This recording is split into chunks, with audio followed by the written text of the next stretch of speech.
금융당국이 내년부터 주식시장 상폐 관련 규정을 강화한다는 이야기를 꺼냈습니다. 그래서 내 주식이 상폐가 되면 어떡하지 이런 걱정이 들더라고요.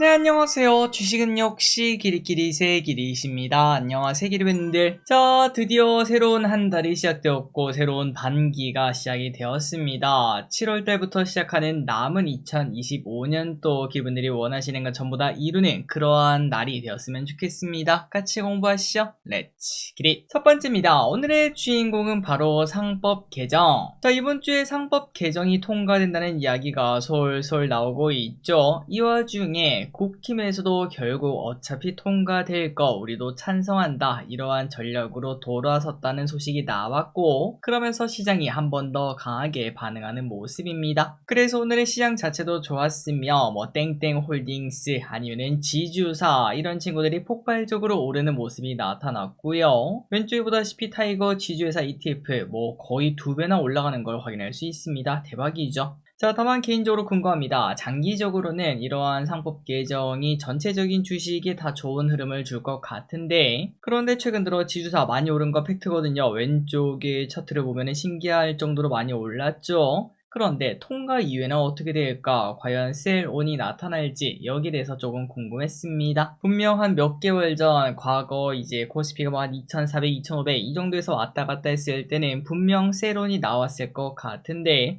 하지만 요즘은 또 시장이 너무나 좋지 않겠습니까? 시장이 좋을 때는 더 가는 경우도 분명 존재해서 쉽게 예측하기는 좀 어려울 것 같네요. 다만 여기서 중요한 건 이거겠죠. 분명 많이 오른 것도 사실이고 모두가 아는 뉴스인 것도 사실이다 보니까 상승 확률이 그렇게 높지만은 않을 것 같습니다. 그렇기 때문에 설령 오른다고 하더라도 통과 전에 비중을 좀 줄이는 게 맞지 않겠나라고도 볼 수 있겠네요. 다음입니다. 이 대통령 7월에 트럼프 만나나? 드디어 우리나라 대통령이 트럼프를 만납니다. 지금 정부에서는 7월 말 혹은 8월 초에 트럼프를 만날 일정을 조율하고 있다고 하는데요. 이번 정상회담은 방위비 분담금, 관세 협상 등이 관련이 되어 있다고 하고, 그러다 보니까 조선주라든지 북극공 관련주라든지 지도 반출 관련 이야기, 이쪽에서도 이야기가 나타날 수도 있을 것 같습니다. 자, 7월 말까지는 좀 시간이 남았죠. 이제 이 친구들이 또다시 시장에서 관심을 받을 수 있으니까 참고하시면 될 것 같네요.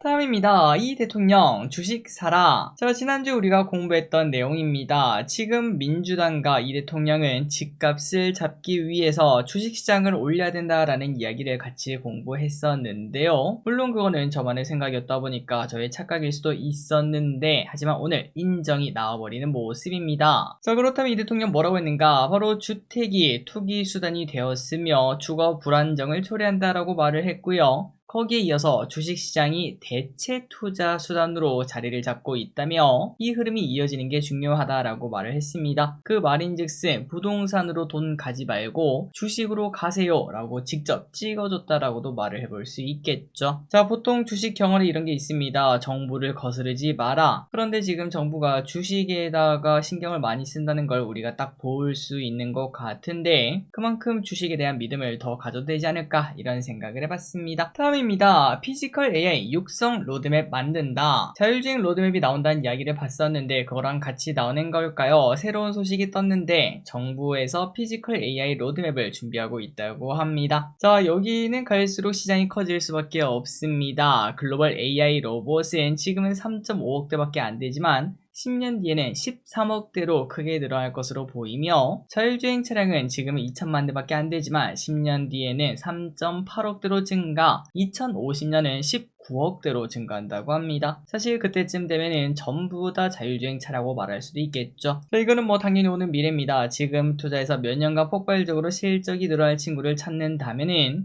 10배건은 절대 꿈이 아니겠죠. 부자 될 기회가 온 것 같은데 그 기회를 우리가 좀 잡아봤으면 좋겠네요. 다음입니다. 우리나라는 로봇 부품 강국이다. 자, 미래의 우리나라는 반도체 강국, 그리고 2차전지 강국, 이어서 로봇 혹은 로봇 부품 강국이 되어 있을 수도 있겠죠. AI 그리고 자율주행은 조금 부족한 게 아닌가 이런 생각이 들지만, 그래도 로봇, 그 다음에 로봇 부품에 대해서는 나름 빠르게 준비하는 모습입니다. 이 와중에 글로벌 시장 조사기관 옴디아는 한국은 미국, 중국과 함께 로봇 사업을 주도할 3대 시장 중 하나다 이러한 평가까지 내렸다고 하는데요. 앞으로 한 5년 뒤에는 삼성 등에서 가정용 로봇을 출시하지 않을까라는 생각이 들고, 물론 그때는 쓰는 사람들은 많이 없고 이제 뭐 유튜버들이라든지 아니면 인플루언서 혹은 이제 집에 정말 잘 살거나 그런 사람들만 쓰는 기계라고도 볼 수 있겠지만, 하지만 결국 시간이 지날수록 다 해결이 되는 문제죠. 한 15년 뒤에는 많은 가정에서 가정용 로봇을 보유하는 시대가 올 거라고 생각을 해볼 수 있겠습니다. 그리고 그 안에서 한국은 또 새로운 먹거리를 발견했겠죠. 다음입니다. 공모주 이야기를 해보도록 할게요. 공모주는 역시나 할수록 이득이었다. 올 상반기 공모주 시장은 어땠을까요? 대여급들은 그렇게 많지는 않았으나 그럼에도 총 36개의 기업이 상장을 했습니다. 그리고 이 중 25곳이 첫날에 플러스를 보여줬다고 하고요. 그리고 지금 생각해보면 올해 초 증시가 암울했을 때 그때 공모주가 재미가 없었죠. 딱 LG CNS 그 전까지 재미가 없었던 것 같은데 그 이후로는 공모주가 폭발적으로 좋아졌던 기억이 납니다. 그리고 또 결국 뭐 결과론적이긴 하지만 LG CNS도 수익으로 마무리가 되었고요. 자, 그렇기 때문에 하반기에도 당연히 할만하겠죠. 보통은 증시 분위기랑 공모주 분위기는 이어집니다.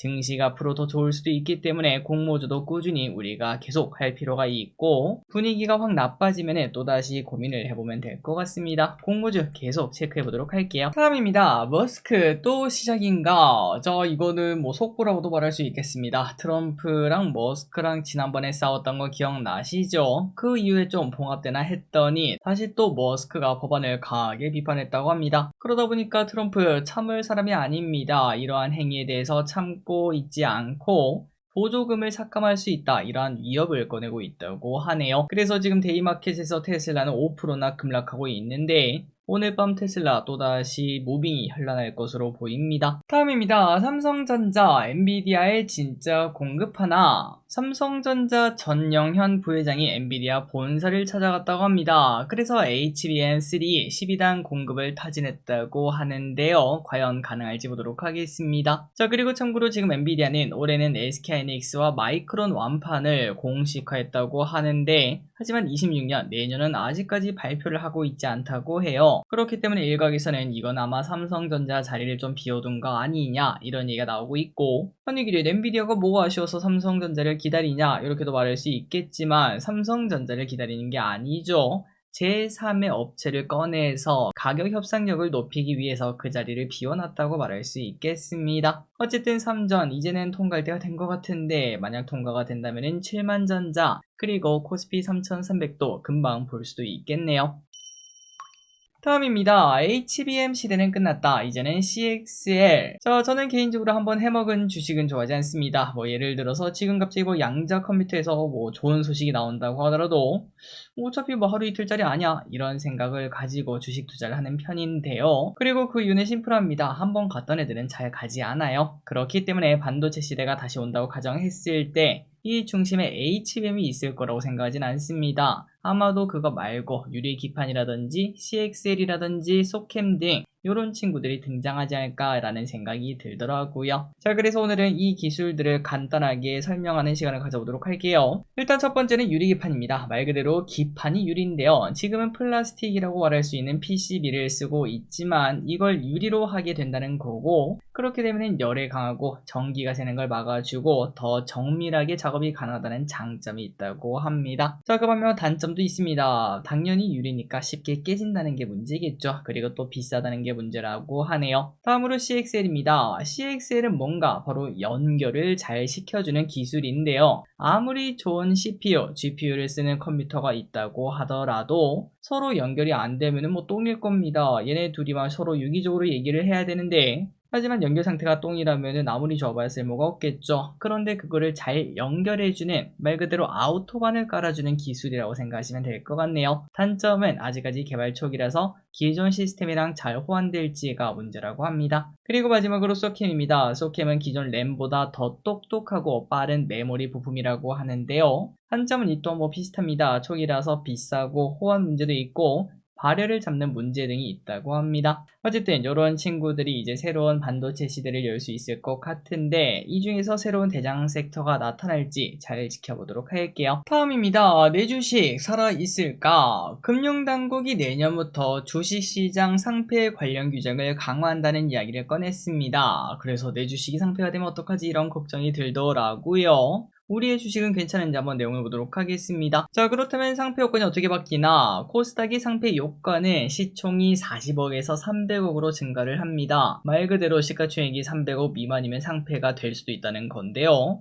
그리고 매출액이 30억에서 100억으로 대폭 강화. 사실 기르분들 아시다시피 매출이 100억 안 되는 기업들 진짜 많습니다. 그 친구들이 전부 다 위험할 수도 있지만 일단 한 번에 변경되는 건 아니고 2029년까지 단계적으로 높일 예정이라고 합니다. 다만 우리가 투자하는 기업들 대부분은 뭐 걱정할 필요 없을 것 같은데요. 매출을 무조건 맞출 필요는 없다고 하네요. 시가총액이 600억만 넘는다면 매출액 요건은 면제가 된다고 하니까 진짜 소위 말하는 잡주라고 불리는 아이들만 퇴출될 것으로 보입니다.